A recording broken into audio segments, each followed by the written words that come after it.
Watching Kyle's unboxing videos again? Yeah, he always finds the coolest...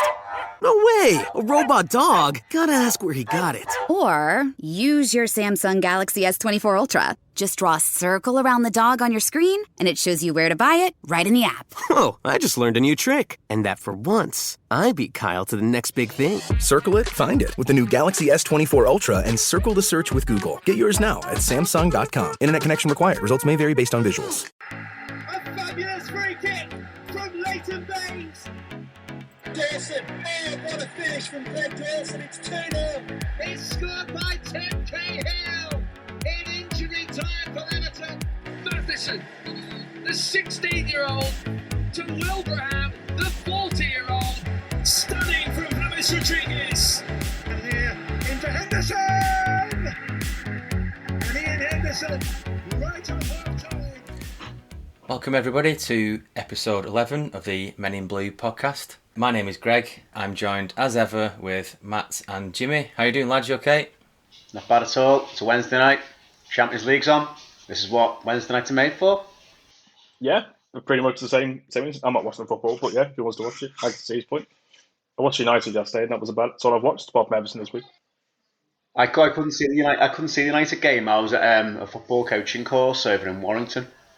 But as you can imagine, there's loads of United fans there. Loads of kids and loads of everyone's like, oh, what's the United score? What's the United score? And it came out, they lost 2-1 to Young Boys, and everyone was just gutted, and it was just the funniest thing. It was going well for half an hour. It was just you lost to Young Boys. Even Everton beat Young Boys with 10 men. Oh, we did have 10 men? I forgot about that. Yeah.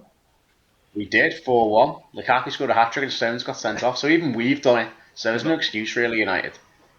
We had Ansel and Alcaraz, they had Cristiano Ronaldo. Come on, levels. At the weekend, myself, Matt and Jimmy managed to meet up and we managed to get together to watch Rochdale and Tranmere at the Crown Oil Arena. Obviously, I've not seen you guys for a while because of COVID, and it was my second match back at live football, and I think it was your first match for Matt and Jimmy, is that right? Mine I think I worked out about 2 years, unless I'm missing a game that I can't remember. There might have been a Tranmere game around Christmas 2019, but the last game I went to was Everton-Watford in August 2019, which we won 1-0. I think Bernard scored. That long ago that Bernard has now moved out to the Middle East. Yep, so that long ago. Yeah, my last game, Tranmere Portsmouth, Feb 2020, lost 2-0. Don't know who scored for Portsmouth. I think Sean Raggett scored at centre-half. I could be wrong.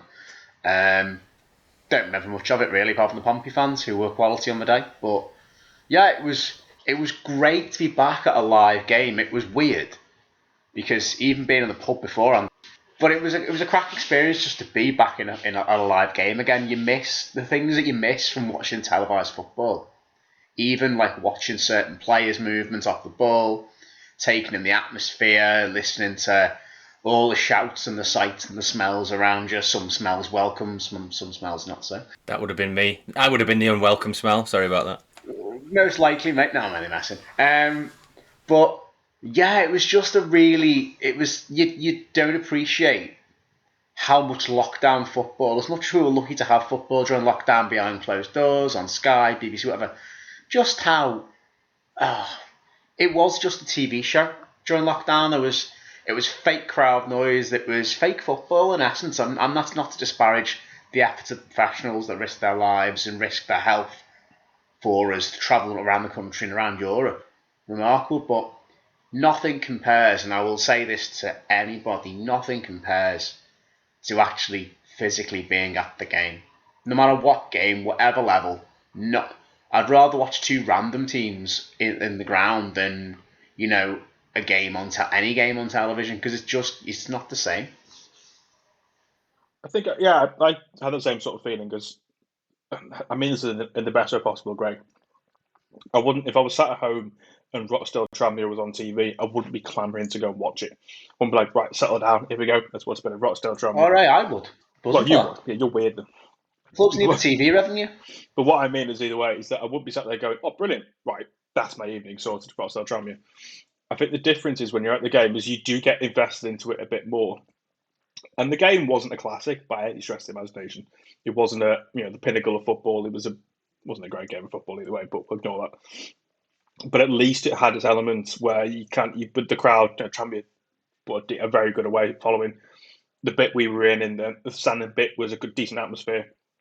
So you do get swept up into it pretty quickly, which I missed. I really did miss it. And I was funny tonight, if you weren't doing this, there was an advertisement for Man City, which they were charging 20 quid to go and watch the Champions League game against Leipzig. And I thought, what? I'd go and watch that for 20 quid. No, yeah, I would. Yeah. What are we doing here? What are we doing Why here? Are we here? Have we got time? We could Why are we in City Leipzig for 20 quid? We would have seen a goal already. We'd have seen Nathan Ake score live. I didn't even know that. And the weird thing that there's a part of me that actually there's a part of me that actually kind of. Why did you keep this quiet from us? I got the radio this morning. Right. Next time City in the Champions League, if it's 20 quid on, we're going. All right. I'm gonna have a look at the next home game. They are blue. Who they got in the group? They've got Leipzig. They've got PSG Leipzig, and Club Brugge. I highly doubt the PSG game's going to be for 20 quid because Messi, Neymar, and Mbappe. Probably not. Yeah, that's going to be 220 quid. Easily. Yeah. But I might have a look at what the PSG tickets are. Pardon me, mainly because it'd be quite funny to go and see if Messi, Neymar, all those players kind of play. Yeah. I'd pay 40 quid to go and watch that. It'd be brilliant. Yeah, I would.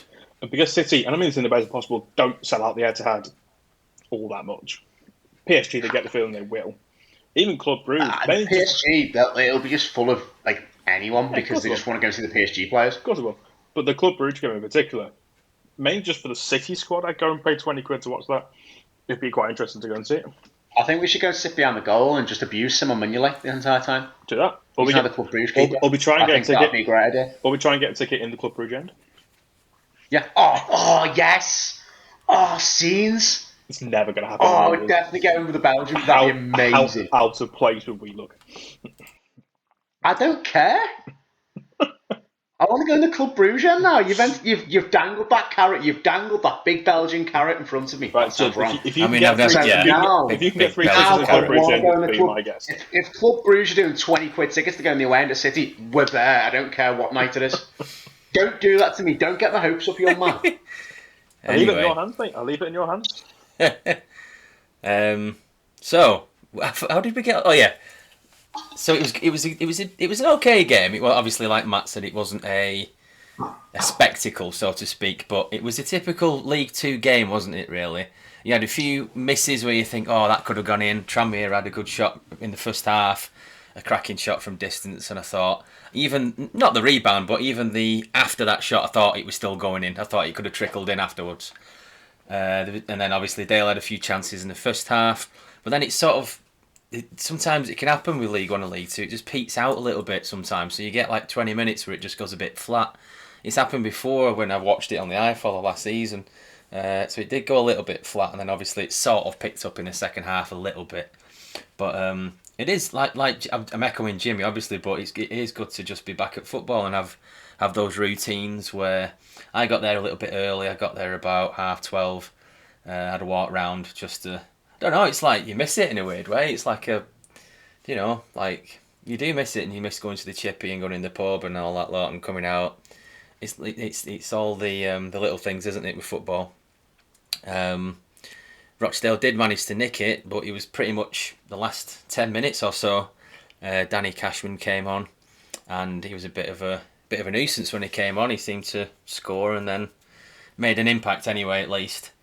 But I thought it were going to be 0-0. I thought it had 0-0 written all over it, but I don't know about what you two thought were going to be the score or how it were going to pan out. I had it as... Go on, Jimmy, go first. No, just first thing, we definitely go to Club Brugge now. They've just equalised against PSG. They've literally just scored. It's hilarious. Anyway, go back onto the game in hand here. The Dale Tranmere game.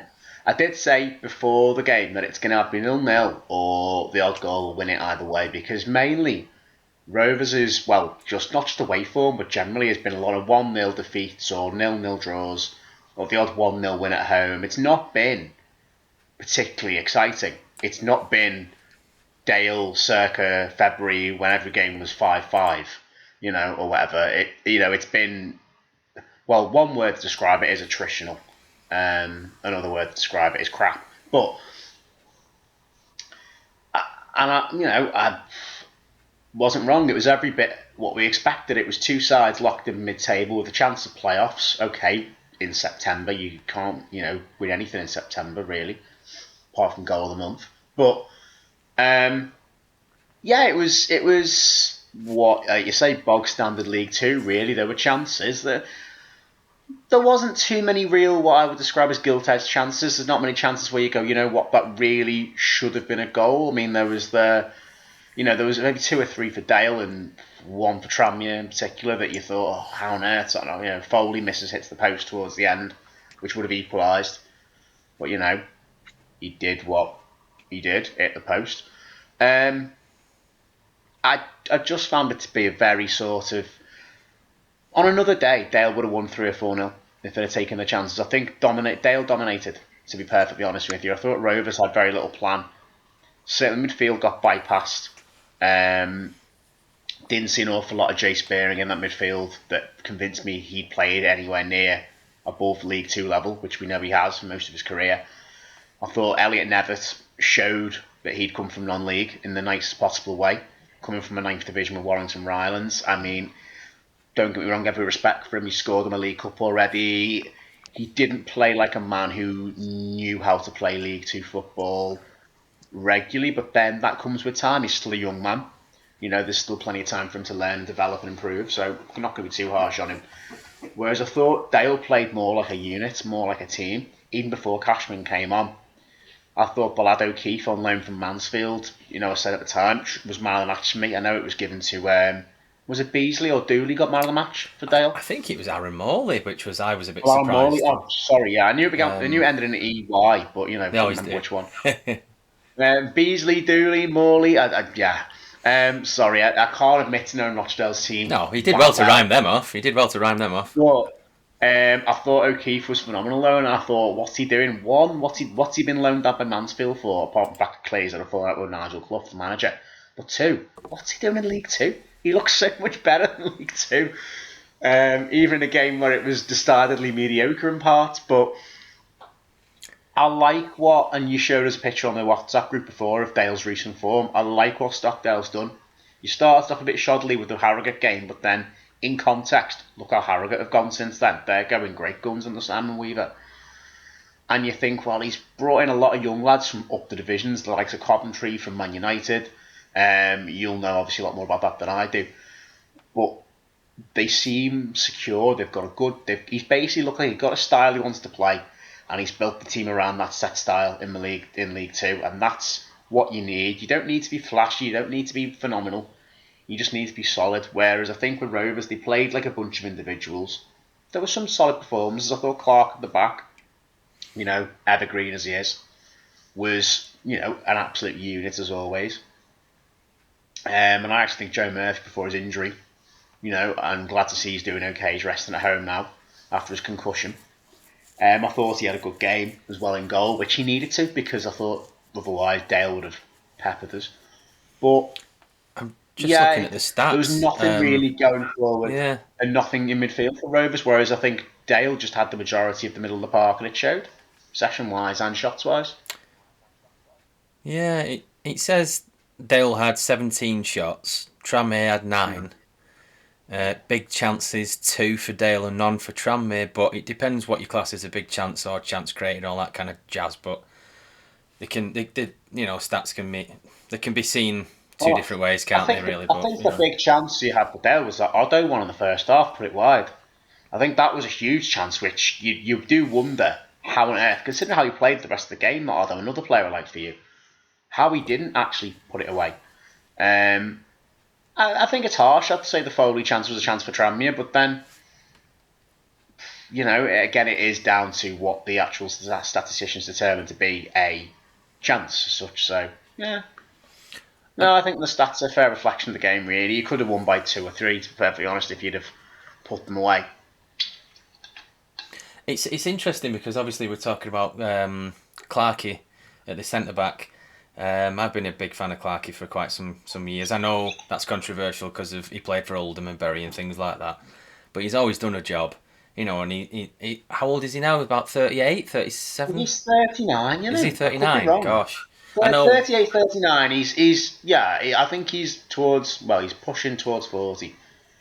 it's interesting because he's got that experience as a centre back, and you mentioned Jay Spearing obviously before in the middle of midfield, and that's the type of experience that sometimes you do need. Like we've been wanting that for quite some time, really, like an experienced central midfielder. And obviously we had McShane last year as this experienced centre back. Since Henderson, you've missed that experience in the centre of the park, haven't you? Really? Sometimes we do, but it's sometimes. This is the question I was thinking of. But can you rely too much on experience? Because is there a point where you want to be getting the young lads in who've got a bit more energy, a bit more about them? Obviously, yeah, experience. They played 10 years, 12 years, 15 years, what have you. But the legs can go, can't they? Things like that. You can't always rely on them, can you? Every week. Obviously, there'll be a time when Clarkey can't play because he's what have you. Injuries might catch up, but it seems to be a common thing in this sort of last few years that players seem to be getting older, don't they? If you notice, like Zlatan's another one. Obviously, Ronaldo, a few others. But is that something that you can rely on experience too much, or is that not the case? I think so. I think in the case of Tranmere, certainly. I think when you look at Murphy's age 40, you've got the likes of Spearing, who's a fair age. Maynard, that just signed, is 34. Clark, obviously 38, 39. They've got an older spine, which can work one of two ways. It can be really good. But I do feel like you need to have young players with something to prove in their career. Whether it's someone that's come from lower down, from the non-league, the likes of the lad you've got Newby yourself who came from Chorley, or someone who's come from a big club and a chance to prove himself. I mean, I do think you need those players in key positions as well, because, and not to be critical of older players, but what was it? I think I've read something about Ronaldo against Man United. I know it's a massive tangent from Tranmere, Rochdale, but someone said he's 36, he's like one of the richest sportsmen in the world.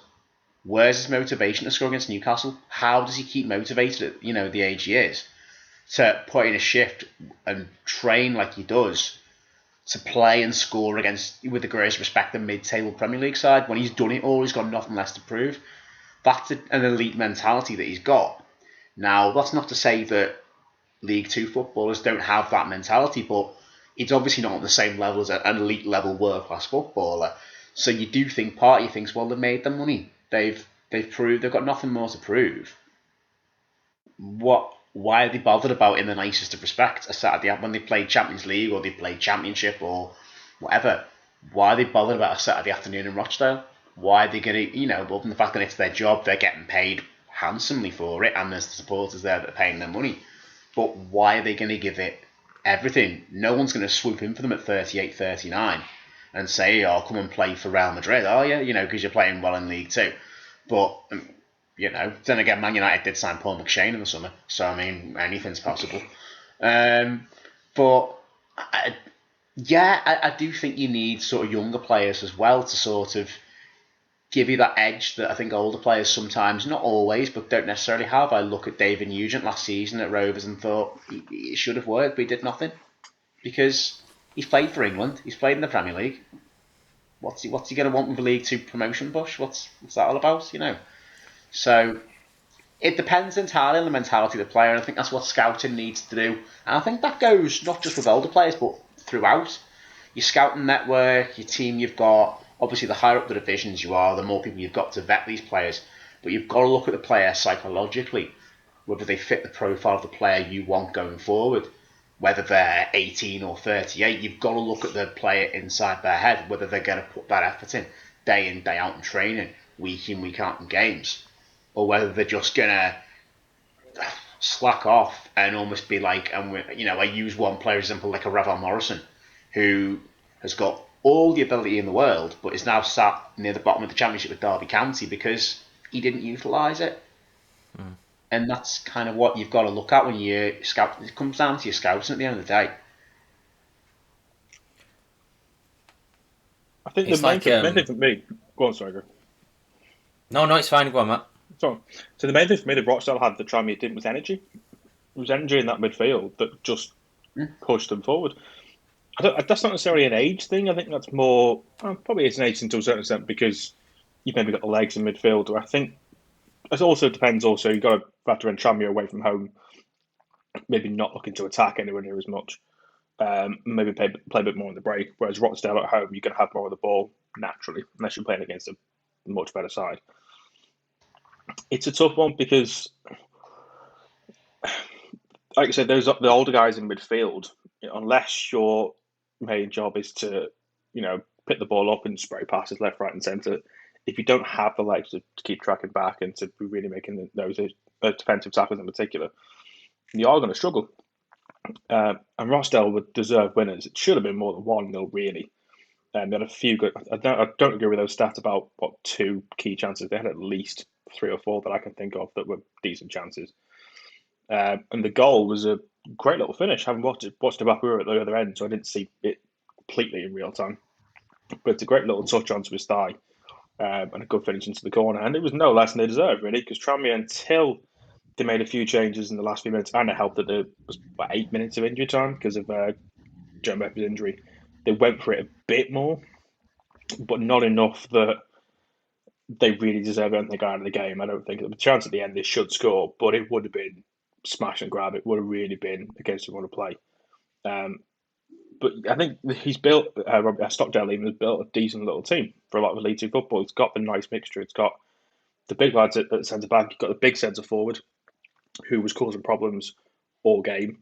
But he's got the tricky winger or the tricky striker in is it Odo? I'm not sure I pronounced it. Odo, yeah. Who looked a good little player straight away. Was lucky enough not to get a goal. Over the 90 minutes or 75 minutes where we played. But he's built a decent little team. I think Tranmere's issue is that they've lost James Vaughan last season, who was a bit of a goal machine. And is it Nevitt, the striker who's come in, looked a little bit... Nevitt, up front. Yeah, looked a bit deer in headlights. I think obviously he's come up from the National League, isn't it? I think he's come from... He's come from the 9th. He's come from the Northwest Counties. It showed. Put it that way. The Northern Premier or something. So he's up against some smarter defenders who, he's got to do a lot of running, but didn't really have much of a chance that I can think of. But I think the two teams that will battle for definitely for the playoffs. Rochdale again, if they can keep this little bit of run and form going and keep that group together, and who knows? I think Ellen's going further. But it was a decent game for a 1-0. It was like I say, it just lacked that little bit of quality from both teams up front. I think more than anything else. I think Rochdale would have had 3 or 4. I think striker Beasley had a great chance early on. Again, a better striker puts that ball in the corner. And the few chances they had, balls across the box, and like I said, the one that just went past the post from Odo, a better player scores that. But that's not something that could just be a one-off, and they might go on and there's goals in that team. Tranmere didn't look to have that until the last sort of 5 minutes. I would say. Obviously, talking about experienced players, most of our experienced players don't actually get in the team these days. So it's obviously Jim McNulty is quite the experienced defender, and Matty Doan is the other one. So they used to get a sniff in last season when we had somebody else as manager, but they don't seem to be. I mean, I think they've been playing, but not. I think it's Robbie Stockdale's sort of figured it out that yes, they might be experienced, but maybe the legs have gone by now and it's time to get these kids in. It's a bit like what Jimmy said, some players want to prove themselves, the younger ones who've probably never played professional football before from non-league or reserve sides and things like that. It's like Danny Cashman, this is his first professional season, so I think he's very up for it at the minute. And he's always posting about the first time this and first time that. There's always like a first something, first game, first 90 minutes, first goal, first away goal, first blah, blah, blah. So those are also obviously individual achievements. But it's interesting, like you were saying before, about what motivates the old players. The only thing I could think about, well, obviously what Jimmy was saying, the only thing I could think about is when we had Ian Henderson. He was obviously about 35, something like that. He was trying to reach the all-time goal scorer for Rochdale, and I think he was like 3 off or 4 off or something like that. But that's the only type of motivation, really, that I could see in terms of senior players of a certain age. Obviously, Aaron Wilbraham was another one. Was he 40? But at what point do you need to have a word with yourself and just go, I might just need to hang the boots up? There's a few of those players, isn't there? Especially, we've had them at Rochdale before now where, years ago it was like a retirement home, about 20 years ago. We had every old fart under the sun. I think it's more, if you take, I know we're not talking about Ronaldo United though, but if you take Ronaldo as the example, he will know when he can't do that anymore. He will know when he reaches an age or his body doesn't keep. But then again, he keeps himself insanely fit. I mean, the pace he was running at for the second goal, I think it was against Newcastle, for a 36-year-old man. I mean, it's not that that's particularly old, but in footballing terms, obviously it is, was insane. But he is that good. I like it, and I know we're a football show, and there's a point to this. Stick with me. It's James Anderson in cricket. He's 39 years old, still playing at the highest level in Test match cricket. And everyone said to him, "Why are you still doing it?" And he goes, "Because I still can. I still feel I've got something to offer at this age, at this level." And it showed this summer. He was still taking five wickets in Test matches and getting out best batsman in the world because he still knows his body can hold up for it. And I think the best players know when that time comes. Gary Neville has been, I think he said, it was a game against West Brom, I think it was, where he had an absolute horrendous game. He should have been sent off, got away with it either way. I think after that game he went, that's me done, because I know I can't offer what I should be offering. The players that go past that and think they can still offer it when they haven't got it, they're the ones that you got your trouble. You can keep those players around as big-time players, and I think that's clearly what Robbie Stockdale's done. He's kept some players in because they've got to have around the dressing room, bits of advice. This is how we train, this is how we used to do it, that kind of stuff. But hopefully he's got it into his head that those players will be good for when we get into the winter months and you've got your 2 games a week, or 3 games a week even, I should say, and your tough Wednesday, Tuesday night games where you need those players who can just step up at those moments when the young players maybe aren't feeling good or don't know how to cope with those situations as well. It's one of those things. I agree. Dale have got a good little team.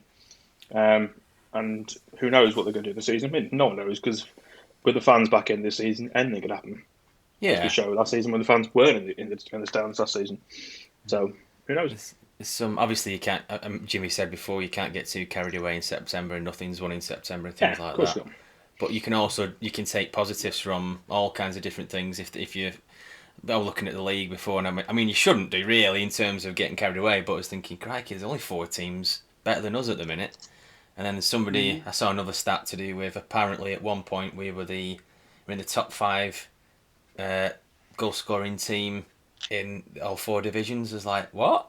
But I just thought, it's a bit of a free for all the first 2 months, isn't it? In terms of stats go crazy, don't they? And you could get like Brighton at the top and things like that. Yeah, you do get some teams that classic case in point, Everton last season.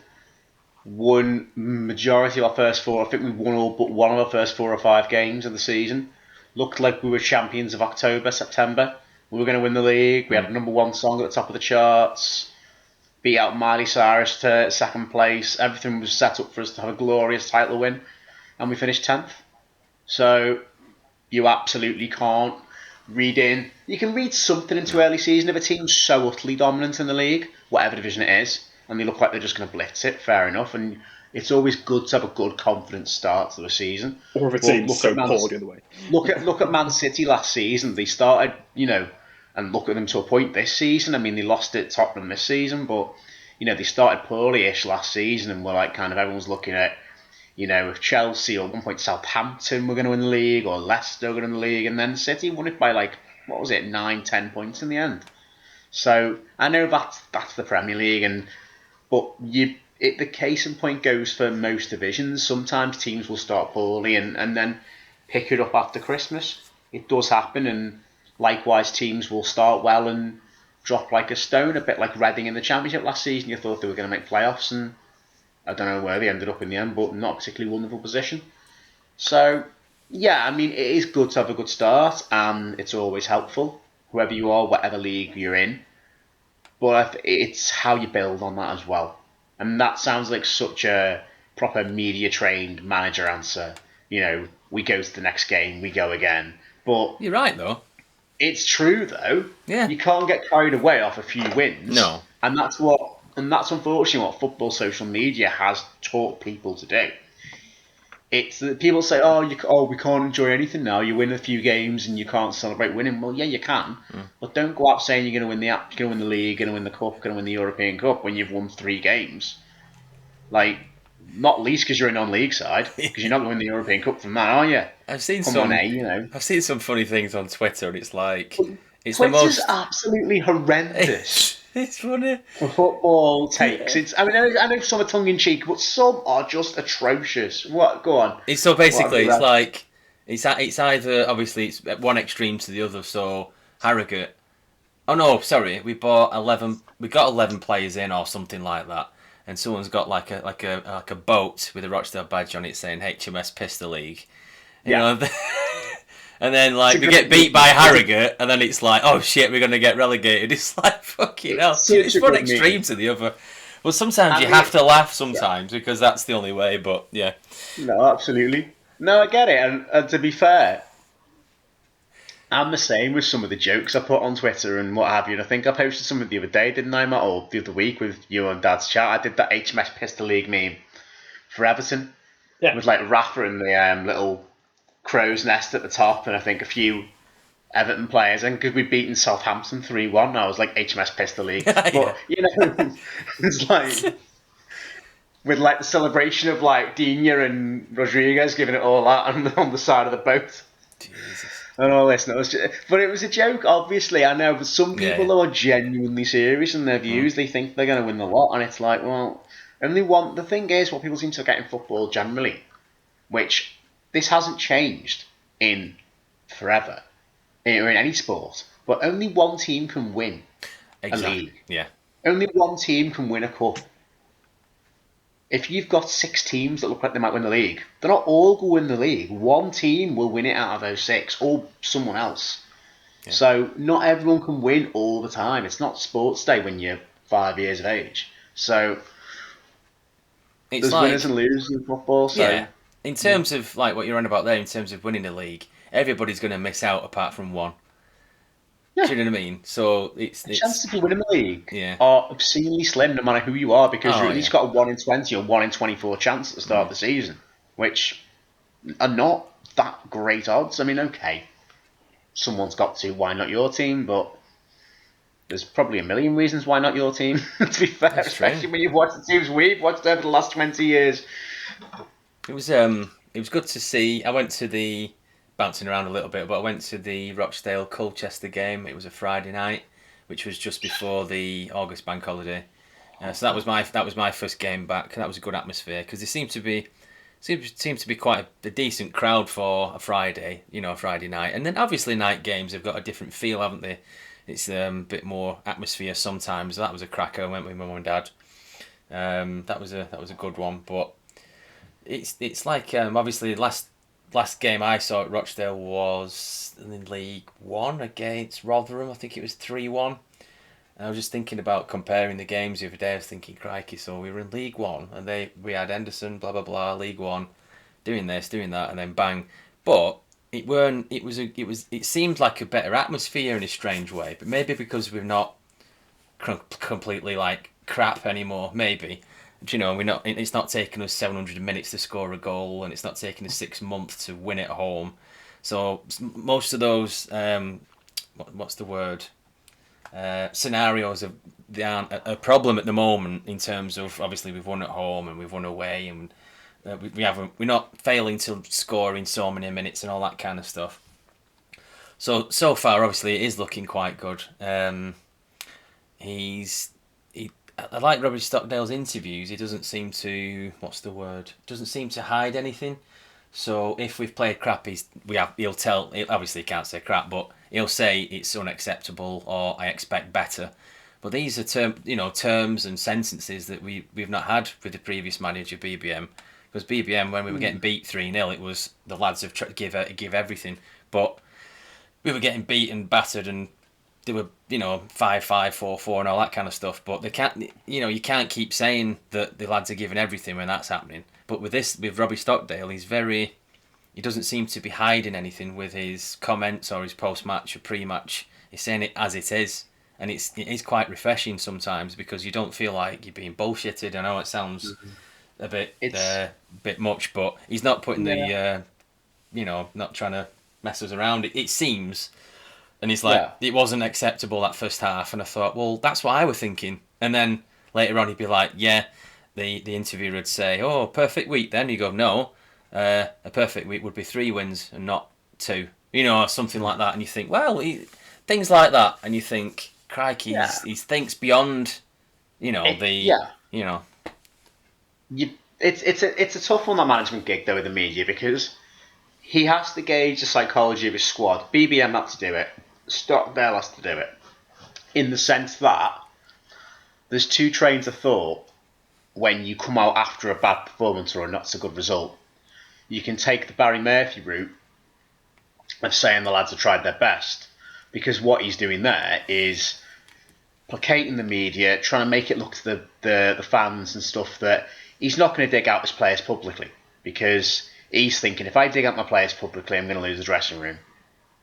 I'll hammer them in private, behind closed doors in the dressing room, on the training field, but, in public, that's not the place to be digging out any performances that have been poor. You've got to be supportive of your players, you've got to show that you back your players, you've got to show that you back yourself as well. Because there is a fear that if I come out and say, oh, we weren't good enough, well, the lads have tried really hard, but we weren't good enough, you're going to lose the dressing room, they're going to become demoralised, and so on and so forth. But there has to be a point at which you stop being Roberto Martinez and saying everything's phenomenal when you're losing 4-5-0 every week.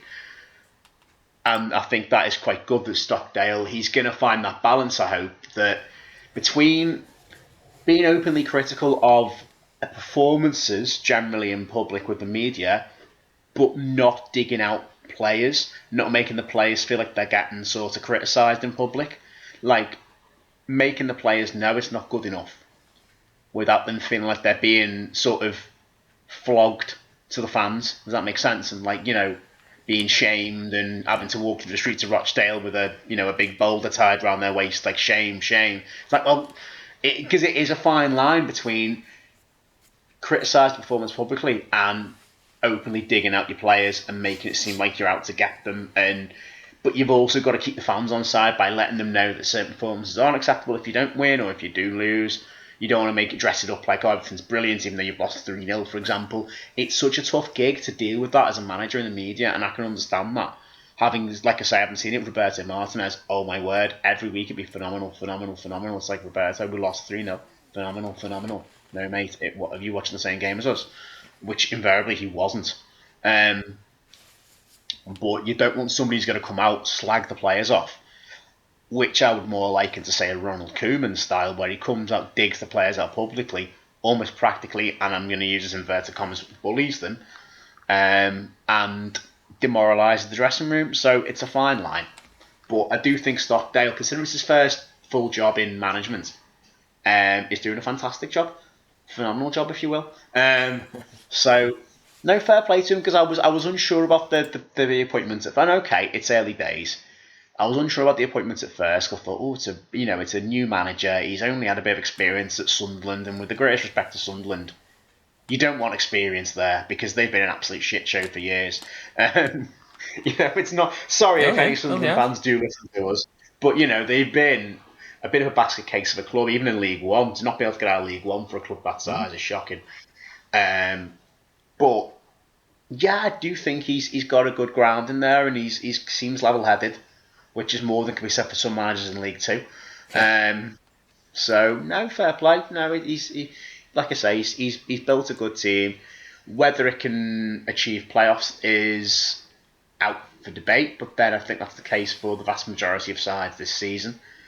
When you think about pre-season favourite Salford and how wretched they've been at times, they're meant to be the big money, Gary Bowyer in charge, all these players, half of Rochdale's team they seem to have signed, and they can't. I think they won a weekend the last minute, but they can't really do much otherwise.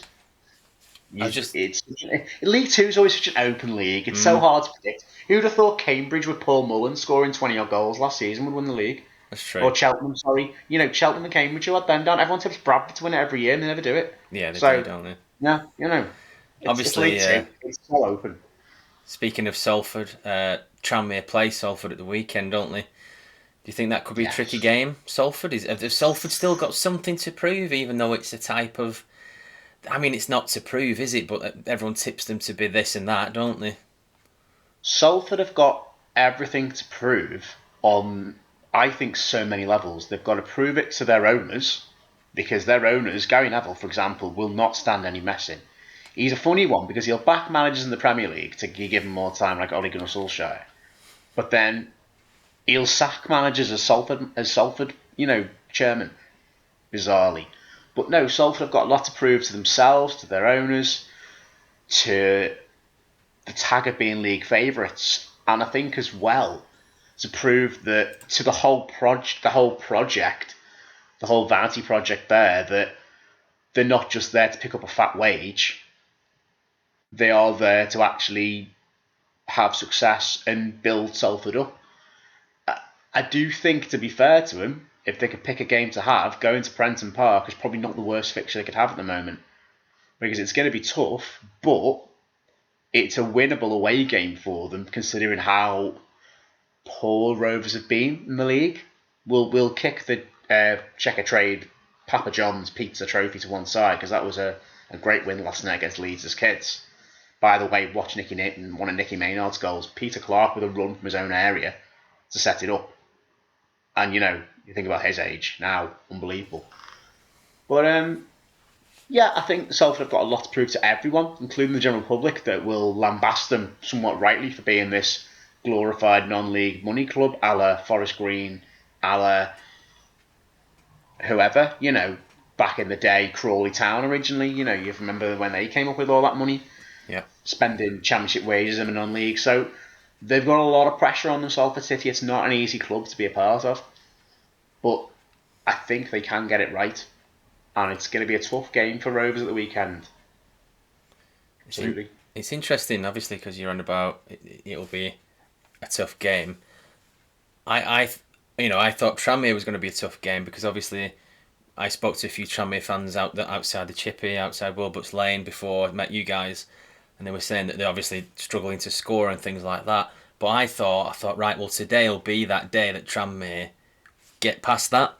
And sometimes, like Dale, I thought, well, we're on a good run. It's going to have to end at some point. I thought in my head it'll be the Tranmere game, because when you see how one team's doing and the other team's doing, you think, right, Tranmere aren't scoring, Dale are on a good run. It'll be a role reverse at one. It'll flip. There'll be a game where it'll just flip one day for Tranmere. Obviously, it'll be next week after, whatever. But the same with Salford, the things aren't quite going for them at the moment. Obviously, it's the early days, like we said before.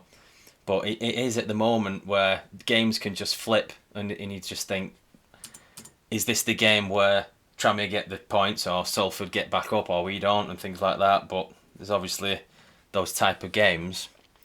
I was going to talk about... We spoke about Salford and Tranmere. What do you think about, obviously, Tranmere going ahead all season? Do you think, what can Tranmere do this season? Do you think, do they need a few more players? Obviously, I think, is the loan market still open? I'm not too sure. I don't know, to be perfectly honest with you. If someone wants to look that up, possibly. But I'll reference last night's result because, like I said, they won the Papa John's game against Leeds under 21s at Prenton Park 4-1. Maynard got a couple of goals. That Foley scored. And the comments were like, that's great, but why can't we do this in the league? Why have we scored 4 goals in one game? Okay, admittedly against Leeds as kids, but it's Leeds United. There's going to be some good players there. Some cracking players there. Why have we done this in like the Pizza Cup when we can't do this in League 2? But that might just be the kind of catalyst that makes you think, oh, we can now, the confidence up. Maynard's got a couple of goals. He might find his shooting boots in the league. You don't know. It could be that kind of game where it all just clicks. Or it might be that's just, we'll get to the final of the Papa John's trophy again and lose. But, I don't know. I'll reserve my judgment on that one till the Salford game, really, about going forward in the league. Because if they carry on performance from the Leeds under 23s, whatever his game in the weekend, they'll stand a good chance of winning. They'll stand a good chance if they can get on a decent roll of making a good push to playoffs. But then it's a case of if that happens. I mean, we all remember Bolton last season. They were languishing in 18th around Christmas time, and they ended up going up automatically. So it's so hard to judge a team at the start. In the Premier League, you can do it. In the Champions League, you can do it. In League 2, you cannot necessarily call where a team will finish at all, unless it's absolutely disastrous from day one and they've got no players and a minus 30 points deduction or something stupid, like Luton did years ago. You can't call it because everyone's so similar on any given day. It's interesting what you're on about with the cup game, the Pizza Cup game, because it can take a cup game to get you back in a gear. Like it's happened to us before where we've had a good cup run and that run has just continued into the league and other competitions. But we played Liverpool reserves the other week and I think we won 4-0 or 4-1, I can't remember. And everyone's saying, oh yeah, but it's Liverpool Academy. But somebody pulled out a stat that we had, I think it was either 8 or 9 players the same age. So it's sort of a level playing field to some extent, apart from maybe 3 or 2 players. So, yeah, it's a weird one, isn't it? Same with Rovers last night. They made a few changes. Didn't exactly play a first team themselves, and it almost becomes like a reserve team cup. It's so strange. But it whereas can it take used to a cup be game. like Yeah. Whereas it used to be like a proper cup. Now it's almost like a reserve cup, isn't it? The Papa John's Trophy. It's bizarre. I think we've covered Rochdale, Tranmere. We're going to go to another blue team that they did well the other night. Everton beat Burnley. I don't know if any of you two watched that one. I wasn't too sure. But we'll head to that one next. What are your thoughts on the Everton result the other day? Was it Monday night, wasn't it? It was Monday night. It was crap for an hour. Awful. Then it was the best 6 minutes. You said it were going to be turgid on Saturday when I saw you. I did say we were going to start terribly, and in fairness, I didn't say we were going to remain terrible. To be fair, that changed. Anyway, go ahead, Matt. Sorry. It was awful for an hour. Then it was the best 6 minutes of football I've seen at Goodison for a long, long time. And then by that point in the game, it was so odd because we just completely turned this round out of nowhere. I think Burnley had a little chance later on. There's a goal disallowed, which probably was correctly disallowed. I've now gone back and found out. But we could have had more. It was a strange game. Rafa set it up with a 3 at the back formation, which I'm not a huge fan of. I know Chelsea have made it work, but you have to really have the players set up for it. And I don't think we did. And Burnley, give them the credit, with the better side for the hour and deserved their lead. They kept us quiet, didn't really get us going. We missed Calvert-Lewin up front, having that aerial threat. There was a few robust challenges going on over Charlton, but we'll come on to that later on, I think. But they were the better side. Got the goal, decent header, poor marking, I think, from defensively from an Everton point of view. I think Godfrey comes out with Luca Dean and that leaves and someone free in the middle. And we get an equaliser for a goal, a brilliant ball from Andros Townsend into the box. It's a really good header, actually, from Michael Keane. And the one thing we did then was we went to a 4-3-3. We changed it, and that made completely the difference. After that, it was just odd. It was just mental. Andros Townsend stick one in from 25 yards. And then we score, I think it was like 40 seconds later with Damari Gray. And it was very un-Burnley, I think, to be really hit in such 3 quick sucker bunches. And they never really quite recovered. We could have had another one. Corey had a goal offside. Andre Gomez had a great chance. I think Townsend had another good chance. It was Nick Pope made a good save. But I say for an hour it was bloody awful. And for the last half an hour, I thoroughly quite enjoyed it. I'm not going to do the same as last year. I'm not going to get ahead of myself and think this is it. We're going to be, getting top 4, even top 6. It's very, very early days. Benitez has made a good start. The weirdest things I watched is after post-match interview with it was Neville and Carragher and David Jones from Sky, and I found myself going, I actually quite like Rafa Benitez. This is a weird place to be. because naturally my instinct is not like him, but he comes across as a really nice guy, and as a really good manager. He doesn't go too far if we perform well, but I don't think ever really goes too far down if you perform badly. I think he likes to keep it a level place. So I think Andros Townsend said he'll never give you praise, but in the same way that he won't ever really, have a go at you in a way that makes it too bad. And I think that's what we need. We need as a manager to really get on the training pitch with players, and he's making the best of it. And so far, so good at the moment. We go to Villa at the weekend, which is going to be a tough game. They've had a tough start, Villa. And let's see what happens. They play really well against Chelsea. They were unlucky to lose 3-0. I think that scoreline flattered Chelsea. Thankfully for them, they've got Lukaku, who is just an absolute goal machine. But yeah, it was a strange last half an hour.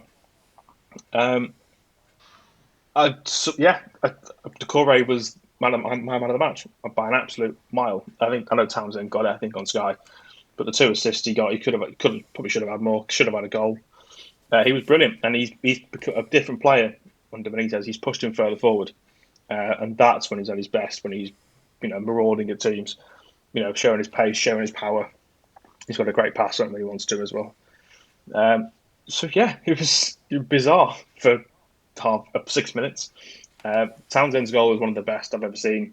What Everton player scored, Goodison. I can't think of many better. Just because it was that shift onto the left foot. Even I went, oh God, donate it. And all of a sudden in the top corner, and you go, bloody hell, what a goal.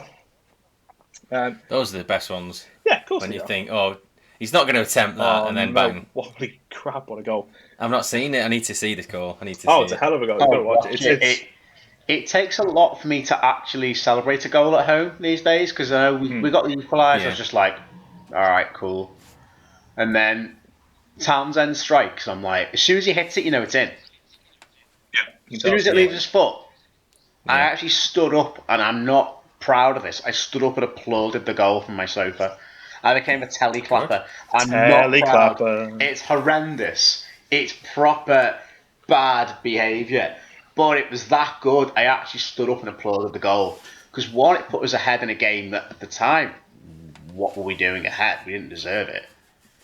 But it was just unreal. And of all the players, apart from maybe Decore, Townsend, for the way he started at the club and the way he's given everything, he's not the flashiest player. He's not the biggest name. He's on a free transfer from Crystal Palace. But you know what? He gives everything for Everton when he's on the pitch. From his very first interview, he said, I'm going to give everything for the club. And that's what we need. We don't want players that come in on big money that are here for a big payday. Don't get me wrong, you come to Everton, you're going to get a big payday, regardless. But we want players that are going to... And that goes back to that mentality thing of, regardless of the money you've made, do you want to keep winning? Do you want to win? Some players come to Everton and say, pick up a pay packet. That's me, done now. I'll sit off now on 150 grand a week or whatever. I don't need to really perform, I'm getting paid. Whereas Townsend's come in, and to be fair, Damari Gray's come in as a young lad with something to prove because of failed spells at Leicester and Leverkusen. And they've gone, this is our chance to really prove ourselves at a big football club. Not that great respect to Palace or Newcastle with Townsend, but people have seen him as sort of a lower end Premier League player, and he's getting to 30, 31 now. But yeah, this is his determination, his drive to succeed. Townsend, he's like Gareth Barry, different player, but in terms of you don't really appreciate him until he's playing for your team and you watch him week in, week out. What a good player and what a determined player and what a consummate professional he is. It's something I hadn't thought about before, but you've just put that into light, really, that he is a determined player. He is. It's odd that we've got 3 signings this summer that are going to cost us about 1.7 million quid. You might do more for us than 3 players that have cost us 25, 30, each, 35 million each. But you get that, don't you? Quite sometimes. I mean, I know the player doesn't dictate the transfer fee. I get that either way. But if you've got big money against you, you must come in and go. There's 2 ways you look at it and go, well, that completely stresses you out because you've got expectation. Or for the best players, that fee is a case of, yeah, I am worth this, and I'm going to show you why I'm worth this. And we've got a lot of players, unfortunately, who are on big money, who were in the, oh my God, I'm getting paid this and I've got to now perform and whatever else. And if you look at the core group of our side, it's a lot of players who have always had something to prove. Um,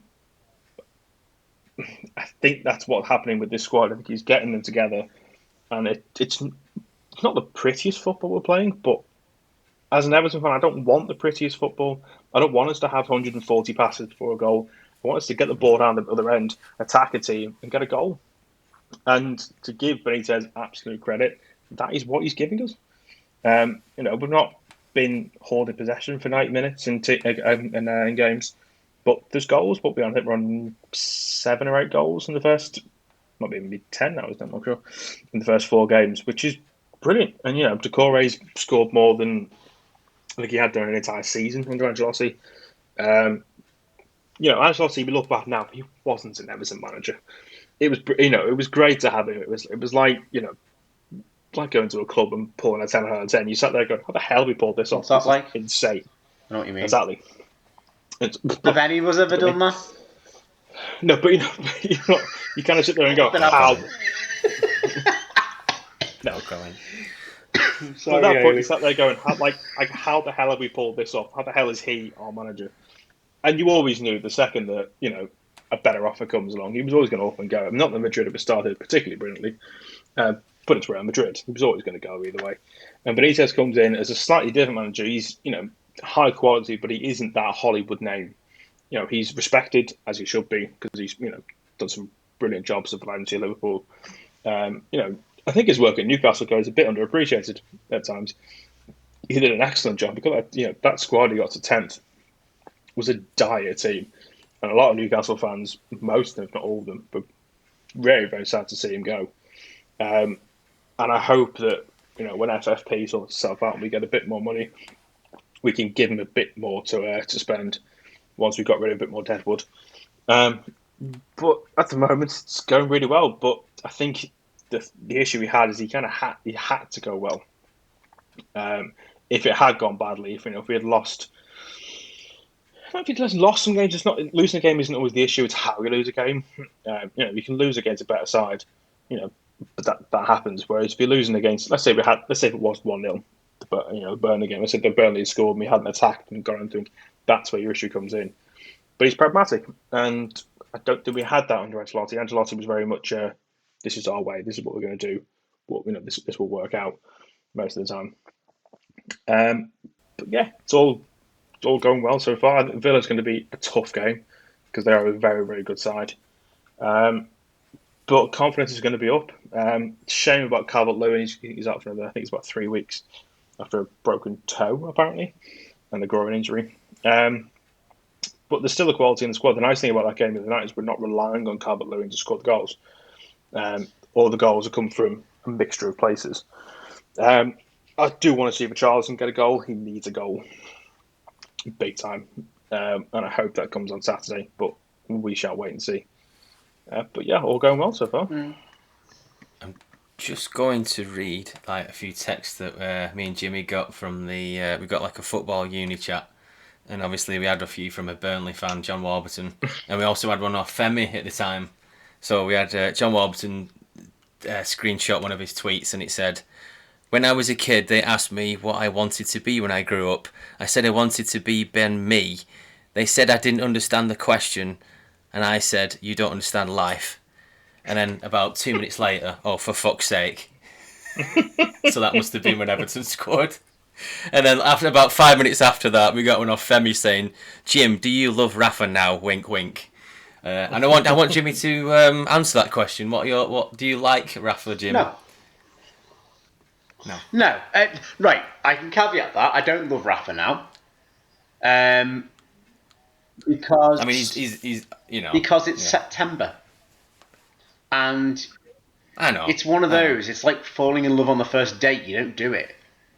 You don't do it, especially not when. No, look, it's not the Liverpool thing. It's not any of that. It's more just. You mentioned that players are something to prove. He's a manager who set up his team in the image of himself and his career, in that he's got something to prove. Not just because he's an ex-Liverpool manager, at Goodison, which is a big thing to go against him. But the way in which he left Newcastle, which was harsh, but he wants to prove he can still do it in the Premier League, and the way that he failed in China at Dalian Pro, which he did, to be fair, he wants to prove that he's not over the hill and he can still do it at a big Premier League football club. And we're better to do it, to be honest, than at the home of the team, the rivals of a team that you managed to European glory. Proving that you can do it both sides of the park's pretty big thing. If you're going to be loved, and also where what's that? And also a case as well where we've had 5 managers since David Moyes. Well, yeah, 4 or 5 managers. If you're walking into a club failed. that's had a carousel of managers over the last 4, 5, 6 years, you've got a lot to prove to yourself that you can take on that real, poison chalice and keep hold of it for a few years at least and have some success. He's going to want to win a trophy to break that trophy duck. I know it's something that hangs over the club like a really, really bad smell. It has done for many, many years. And the team is set up in his image. Everton Football Club, generally, is a team that perform best when their backs are against the wall and they've got something to prove. David Moyes did it for 11 years with barely any money. Players that were from the bargain bin or cleverly scouted. We're not a team that will ever be Hollywood Galacticos. We're never going to do that. And as soon as we spent big money on players, big money on big name managers like Carlo Ancelotti, it all went to shit because that's not, as much as I would love it to be Everton, we're not Real Madrid, we're not Man United, where we're going to have these stellar names. Even the best Everton sides down the years, the 85 team, Paul Bracewell was brought in from Sunderland, Andy Gray on a free from, I think, Aston Villa, Peter Reid on a free from Bolton. These are players that ended up winning the league and the Cup Winners' Cup.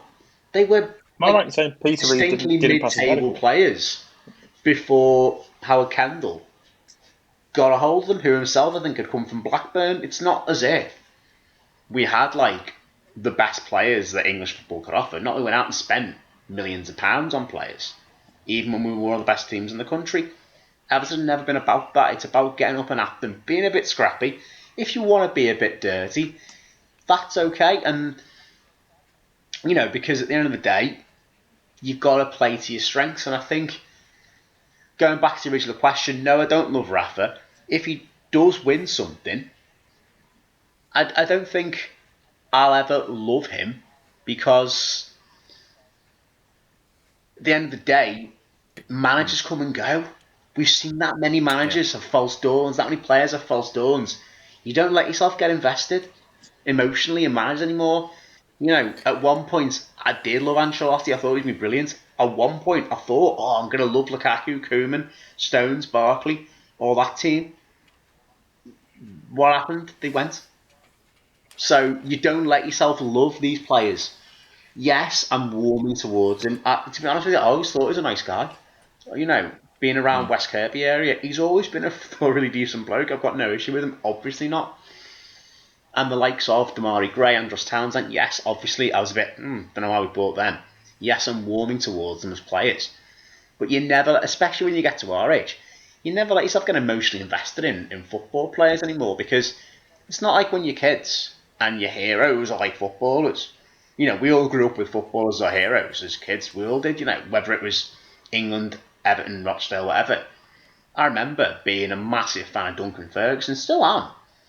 And then I had all plans to go and meet him, everything else, always had his name on my shirt. And then he was sold to Newcastle. And we've all got one player as a kid that broke our heart for leaving our club, whether it be at the end of their contract or whether it be for a sale. We've all got, you Matt, was Nick Barmby, I'm sure. Liverpool, of all clubs, Liverpool. Always Nick Barmby. And you were a massive Nick Barmby fan. See what I mean?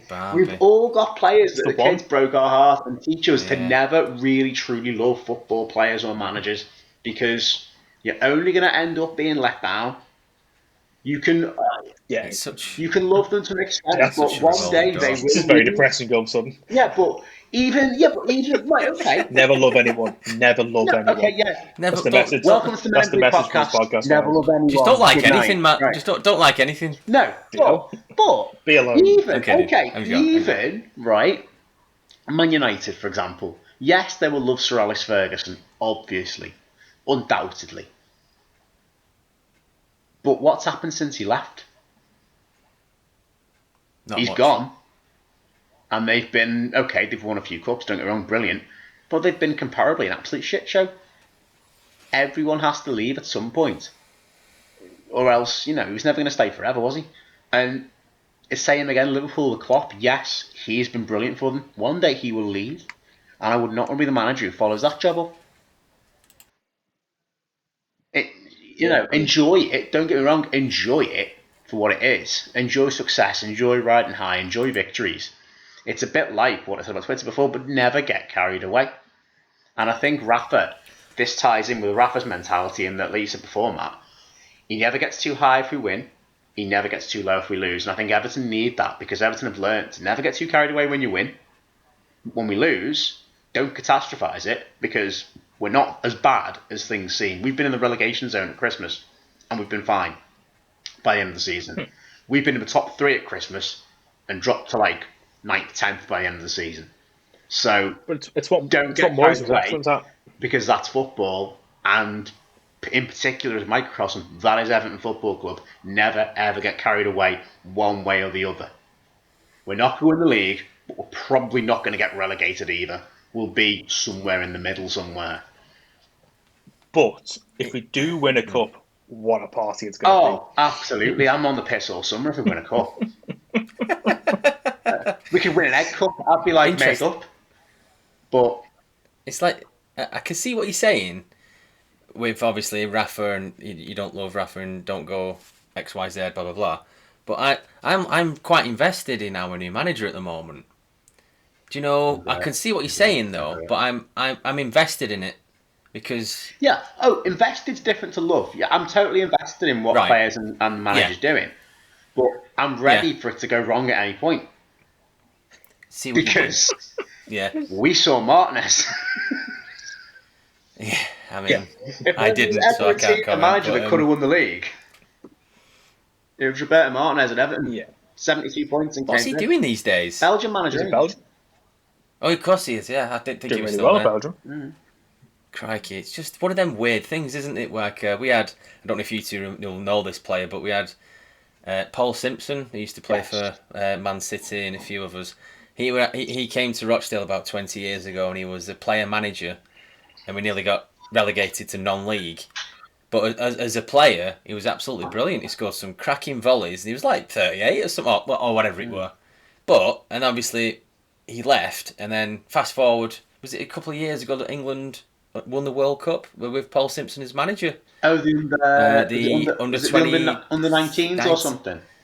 Something like that. So you get that odd flip, don't you? Yeah, where, like what you were saying before, where Martinez is doing well now, but I mean, didn't he manage Preston at one point in the Championship as well? He managed to fall upwards. He'd done like Carlisle. I seem to remember being at Carlisle forever. I think I want to say Preston. He got 2 promotions with Carlisle. I think he got like he was at Carlisle and did really well, and then got the Preston job. Or Bury or something. That's it. He maybe managed Bury, I think which again, don't love him because he might go to your rivals. I mean, obviously not your rivals at the moment. Well, this is it. This is another one. Well, you never know who's going to snake you in this world. It's a dog-eat-dog world out there. You never know who's going to act. Anyway, no, this is too heavy for Wednesday night. I'm just watching the Champions League. Let's calm it down. I swear down, this drink's only water, by the way, honestly. This is some serious late night pub talk. It's at 2 o'clock in the morning with a hip flask kind of job, this now.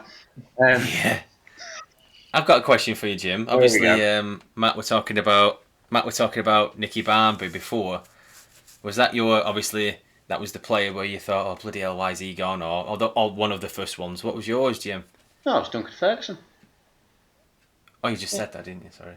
I mean, I understand the way why he went, because Newcastle were a far bigger and better club at the time. They had Shearer, they had all kinds of players. Bobby Robson was in charge back in 1999. They were chasing European football, whereas we had Richard Gough and Walter Smith. But it hurt. Obviously, probably not as much as Matt would have found Barmby hurting because he went to Liverpool literally. But still, it hurt obviously, and that's why. You've also got to put in the context as well. As I'll put a bit of context. Back in Ferguson at 97, 98? 90. I want to say 99. 99 was it around the early 90s? By the way.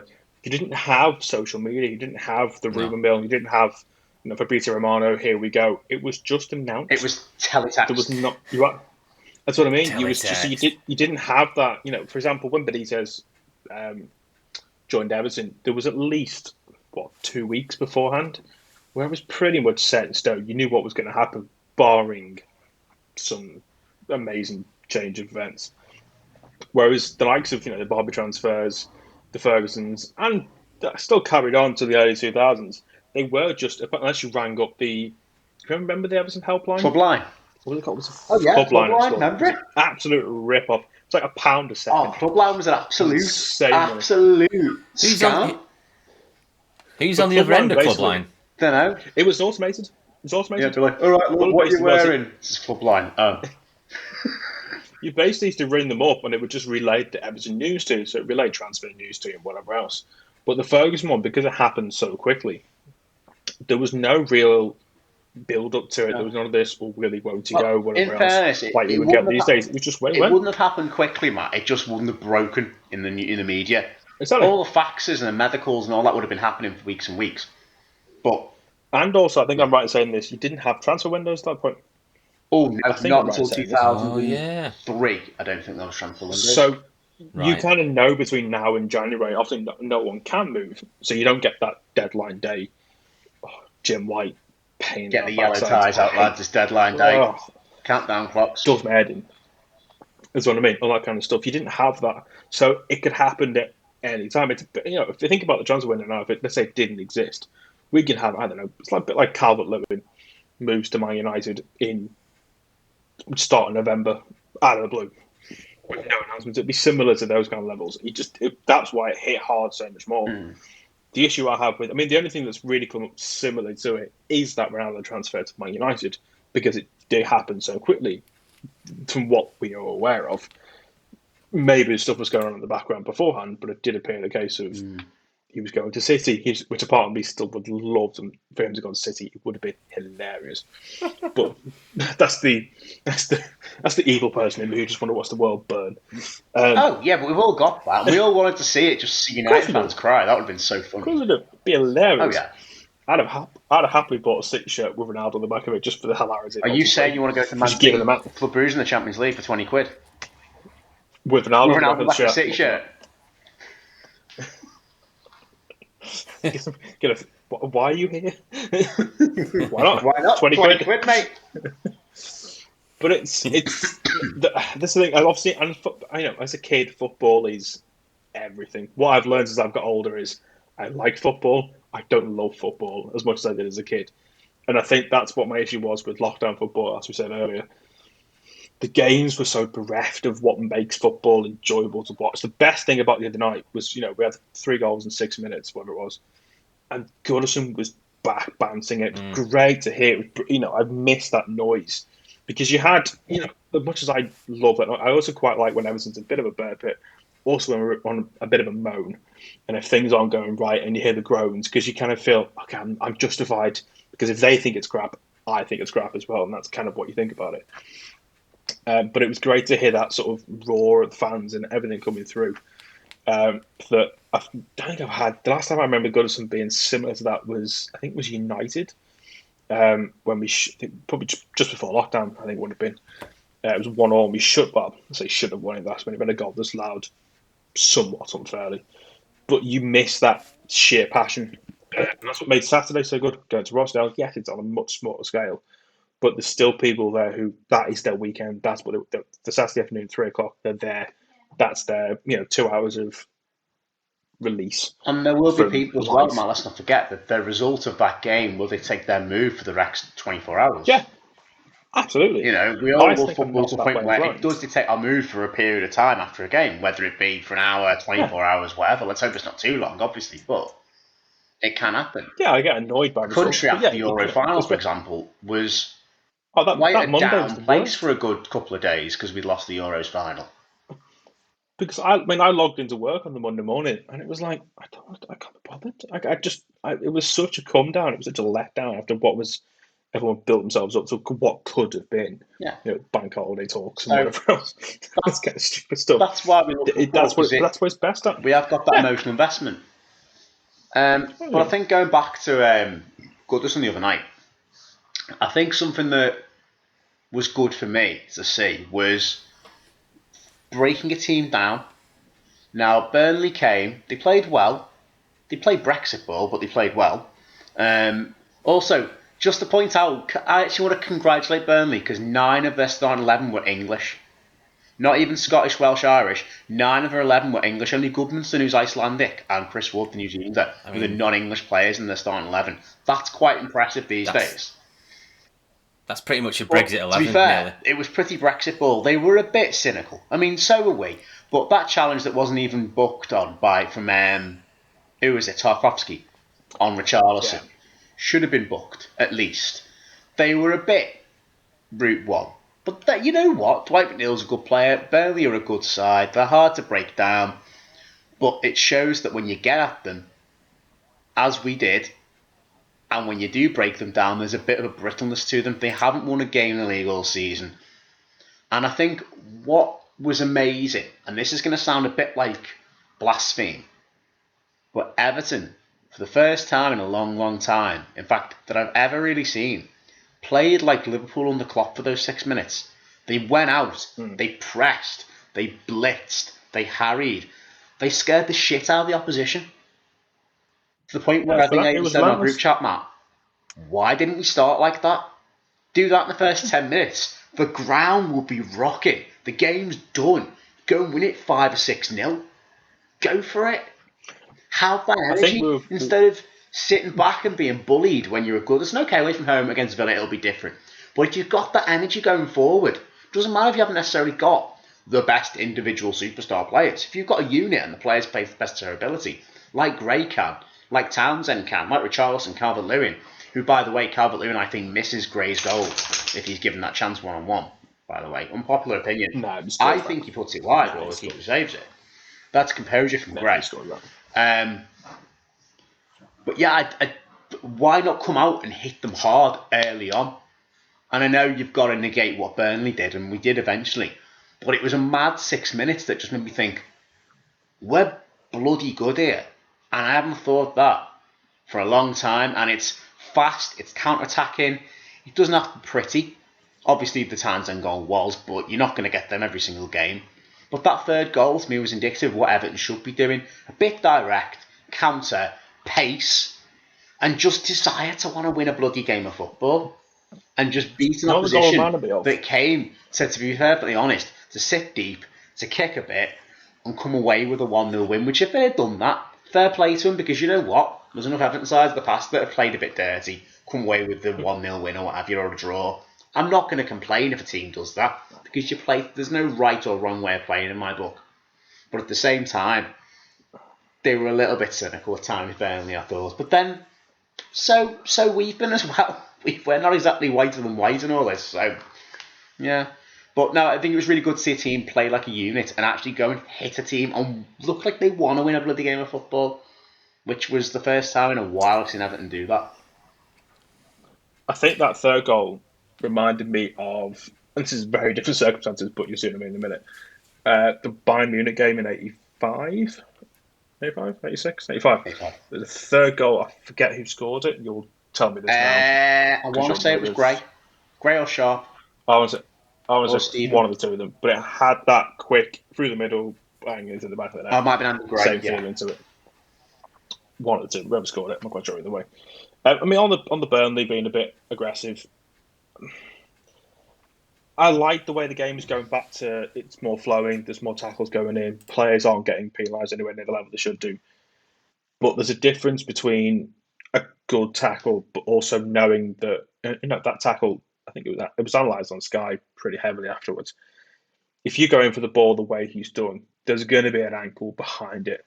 And that is where my issue lies with it. I'm all for, if Ben Coffey does that tackle, Goodison would applaud it. Of course we would applaud it, because why wouldn't we applaud it?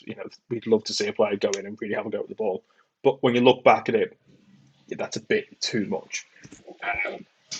The game will adjust over the season to how we need it to adjust. I mean, all I think as well is you've got to look at the comparison between that challenge from Tarkovsky and Patrick Struijk on Harvey Elliott. Yeah. Now, do you determine whether it should be a booking or a red card or not, based on the outcome of the challenge or based on the challenge itself. Because to me, there's not a lot of difference in what Tarkowski did to Richarlison and what Struijk did on Elliott. But for the fact, and if anything, can we just say we wish Harvey Elliott? He's not my favourite player in the world for a number of reasons, but he's a good player, and we wish him all the best in his recovery, genuinely, because it's a nasty challenge. I don't think it was intentional to break his leg or his ankle, what have you, but it happened, and that's what can happen when you are. It's a risky game, football, like any sport. There's a risk of injury. And when you go flying in with those kind of challenges, you do run the risk of injuring a fellow professional and yourself.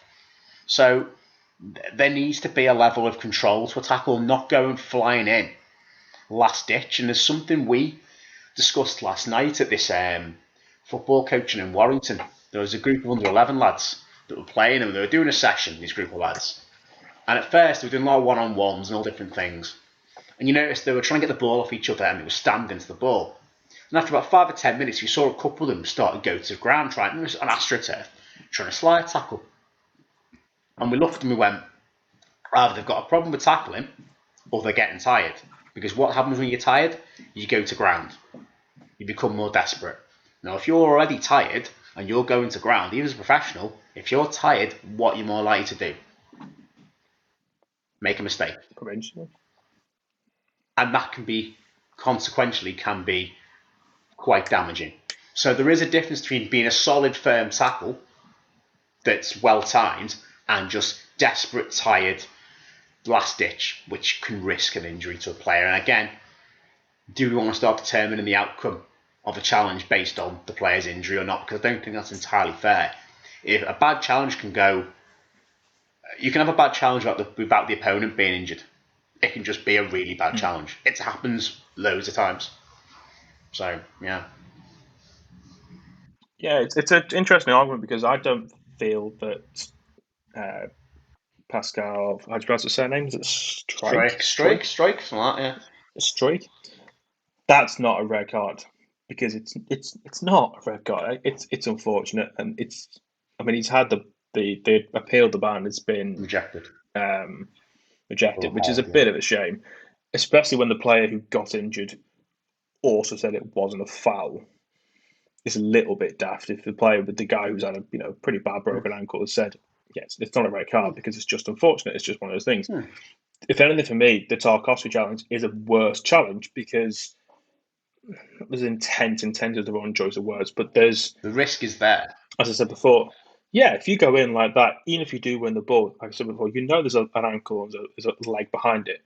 Whereas the one on Harvey Elliott, it's not the same because they're going in from the side. It's not a great tackle by any stretch. It's not, it's probably a yellow card, maybe. But he's gone in from the side. It just happens, of course. It's like another. If his leg hits him, half a foot up or a couple of centimeters the other way, he probably just goes around and gets up and gets on with it. It's just sheer unfortunate. In my same way that the Andrew Gomez incident with Heung-min Son is the same thing. He hasn't meant to injure him. A lot of Everton fans got on that high horse pretty damn quickly, saying, he's gone in for him, whatever else. Yeah, he's chased after him. He might have caught him. But he's not going in there thinking, right, I'm going to break the guy's ankle. Because no footballer, unless you're Roy Keane, thinks that way. Or Pepe, maybe, in that kind of instance. But that's football. Injuries happen.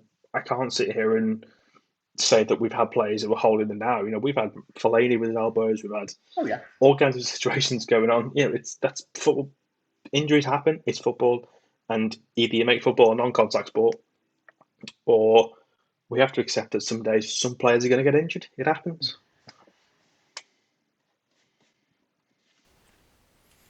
Just going back, obviously we've gone forward a little bit, but just going back to the Everton Burnley game, you're in about this 6 minutes that, obviously, with a lot of desire and determination.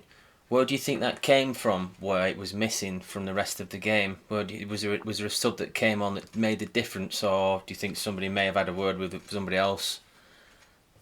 I think, weirdly enough, Rafa had made the decision to bring on Andre Gomez for Ben Godfrey before the first goal went in. Michael Keane then gets the equaliser, which is a good header. It's one of those, you take your opportunity. But he's still, and the thing is with Rafa, he goes, right, no, this is still the way I want to do this. even though we're now 1-1 rather than 1-0 down, I still want to do it this way. And I must say, taking Ben Godfrey out meant we went to 4 at the back. He pushed a few players back in. And Gomez, to his credit, now, he's not always been great. He came on and was understatably good when he came on, I thought. And it freed up Decore to push forward further. Who I have to say with Decore, if that's N'Golo Kante making that performance on Monday night, everyone's raving over it. That's not to badmouth Kante. He's a much better player than Decore when he's on it. But Decore's got potential to be as good if he's more consistent. Decore was unbelievable for me, and like Matt said, man of the match performance, really. And that's what I think changed it, is we just dropped, the fullbacks dropped back, meaning that we were then able to push the midfield further forward and break more, rather than playing quite narrow with the 3 at the back and leaving Coleman and Digne exposed at times behind them, because they were getting forward trying to attack, and then it's no shock that their goal came from a cross, because the amount of space we were leaving in behind for their cross coming from like McNeil was unbelievable. So I think that's what changed it tactically. It was just not getting overran in midfield and with the 3 at the back. So yeah, I think that's what did it really, that change, and that then, like I say, freed up our more creative players to bomb forward. I'm just looking. My phone's been pinging like mad. I'm just trying to figure out what the bloody hell it is. And there's a shitload of goals tonight in the Champions League. I don't know if everyone's. Would anyone like a run down of scores? Do you want to be the Jeff Stelling, Okay, Jim? so Do you want to be currently the in the Stelling? Champions League, we have Liverpool 3, Milan 2, Manchester City 6, RB Leipzig 3. Club. I wish I'd gone. Yeah, I wish we'd have gone. 20 quid, Matt! 20 frigging quid! Right. Club Brugge 1. So you say 6-0 or 6-3? 6-3. I really wish I had gone for 20. Why am I doing this shit? I got over 20 quid. There's another one that's quite big in there as well. Have you seen the Ajax Club score? Brugge 1, PSG 1. Inter Milan 0, Real Madrid 0. I like a Madrid 0, Porto 0, although Porto should have had a goal counted. Sporting Club de Portugal, get that right, 1. Ajax 5. And then obviously we've had Besiktas 1, Dortmund 2, and Sheriff Tiraspol 2, Shakhtar Donetsk 0, which are full-time scores. But there's 2-0 nils, there's a 3-2, a 6-3, a 5-1, and a 1-1. Also in the Championship, Fulham are beating Birmingham 4-1. There's quite a lot of goals going on tonight. Fulham are just destroying, apart from Blackpool, they're just destroying everyone, aren't they? They're unreal. I mean, I thought I tipped Bournemouth to win the Championship, to be honest, but which to be fair is not a bad shout, but I think Fulham might just do it. Good old Marco Silva, hope he does well. Yeah, absolutely. But never get to invest in a manager, because they might end up managing Fulham in the Championship, you never know. Oh dear me. I've got a question. I don't know if either of you have watched this film. I think Matt might have done. I just think I had a random brain fart before because it's episode 11, and there's a Spinal Tap quote, isn't there? Turn it up to 11. Have you two seen Spinal Tap? That right there. Yeah, of course. Turn it up to 11. Yeah, but these go up to 11. Yeah. Why don't you just make 10 higher? But these go up to 11. You've both seen. You've seen it, haven't you, Matt? Are we doing Stonehenge? Yeah. Is that a yes? I can't tell. Yeah. Yes. Right. No, we're not doing fucking What's the football shirt that he's wearing? Is it Shrewsbury? What's the football shirt he's wearing? Can you remember? No idea. Is it Shrewsbury? Yeah. Yeah, Jimmy's got it. I'm surprised, Jimmy. It's been a long time it's Shrewsbury Town. Yeah, he's going through the what would you call it? Not customs, security thing with a Shrewsbury Town shirt on. Yeah. Is it Harry Shearer? I think it's Harry Shearer. I don't know, I haven't seen it in years, but it is so funny. I'm going to have to Google it whilst we're going. But yeah, this go up to 11. I think that's... Yeah. I've not watched it for a long time, but have you heard that story? Oh, wow, that's going way back. Probably not since I was a kid. Have you heard the story that Liam Gallagher thought they were actually a real band? Yes, I can totally believe that. It's very lame. They did eventually go on tour, actually Spinal Tap, but they still took, not these days obviously, but they had toured quite into the 80s, 90s, I think, early 2000s. and Spinal Tap. So you kind of go knowing it's a bit of a... It kind of was like bit of a joke. it's kind of a parody that came into a real thing, didn't it? Yeah. Oh, yeah. It's like, I was trying to... I shown the trailer to Shell, but she weren't really convinced with it. She was like, doesn't really look that great. I went, no, it's pretty good. It's quite fun. It's got its laughs. You have to get it. If you don't get it, you'll never get it. It's like Phoenix Nights. You've got to get it or you don't. Yeah, it's like Monty Python. If you don't get what they're trying to do... Oh, yeah.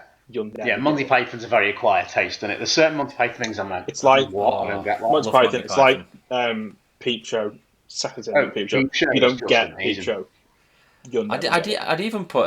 I'd say Mighty Boosh is in that category if you don't get it. Exactly. The Boosh are definitely in that category. Even The Office, that kind of stuff. I didn't tell you about this, but Brian Forbes, who we've had on the podcast, he used to be a security guard for the... not security guard, sorry, like a steward. Brian used to be a security guard. Brian's no, I got that wrong. About an inch taller than me and about 10 stone lighter. They had a small budget, Jim. I fancy the chances of breaking into a thing with Brian in the nicest way. Sorry, Brian. I love him, but I don't know a security guard. There was emo frames. You can't get in. He was a steward for the MEN Arena, and when the Mighty Boosh were in the arena, they were filming it for DVD, and Noel Fielding's doing this weird thing about a stump or something, like a tree stump, and he starts talking to Brian, but Brian's like further down below the stage, and like Brian's on the DVD of like the Mighty Boosh somehow at the MEN, but he said, "Oh yeah, I'm on that." I went, "What do you mean you're on that?" He went, "Oh yeah, Noel Fielding's just texted the piss out of me about being something like, I don't know." So what you're saying is... So that's his claim to fame. Is we've had a comedy celebrity guest on this podcast and we didn't even know it. Yeah. No, we didn't. We've had the mighty Brian Boosh. Always the ones least expect. See? Mighty Brian Boosh. We've had guests from Oman. We've had comedy legends on the show. I mean, we are a versatile bunch here. Your dog were on this just about 2 hours ago. And there is Charlie. For the obviously people listening, there is a dog on screen. It kind of loses the effect when he's asleep in his little old man corner on the sofa. I like the fact that Jimmy moved the camera so everyone can see. I didn't actually move it so we could see. Fuck off. Sorry. You wanted to see the dog. You saw the dog, didn't you? Don't complain. I did see the dog. I didn't see the dog. It like, hey, our listeners, see me dog. Oh, yeah, maybe you didn't, but that's the way I saw it. I think on that note, chaps, that might be the way to end it. I think that's the way to end that's how we wrap up this episode. Yeah. Something I'd like to add at the end. Unfortunately, one of my friends from high school passed away a few weeks ago. Some great memories at high school. Danny Pearson passed away about 3 weeks ago. We'd just like to mention that we're all thinking about his family and friends, and it was a nice little celebration for his life the other day. We're all at Hayward Cricket Club and released some red balloons and some ginger balloons because everyone calls him Ginger, things like that. So I just wanted to squeeze that in at the end.